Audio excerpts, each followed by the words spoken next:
मैत्रिणींनो, SK शिवण क्लासेसमध्ये तुमचे खूप खूप स्वागत आहे। आज आपण शिकणार आहोत ब्लाऊजसाठी किती आर्महोल घेतले पाहिजे, किती छातीसाठी किती आर्महोल घेतले पाहिजे हे शिकणार आहोत।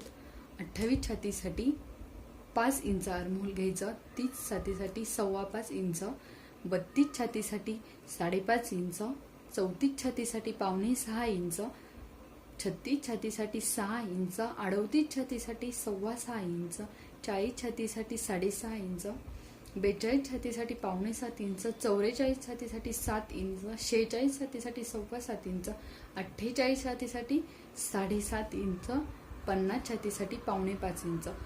प्रत्येक ब्लाऊजला ह्या चार्टनुसार आर्महोल घेतलं तर बरोबर ब्लाऊज येतो। इकडे तिकडे फुगा पडत नाही, मागे नाही, पुढे नाही, व्यवस्थित ब्लाऊज येतं। एवढंच आर्महोल घेत जायचं। ब्लाऊजवर किती का असे ना मापाच्या, पण या चार्टनुसार आर्महोल घेतलं तर खूप छान ब्लाऊज बसतो। धन्यवाद।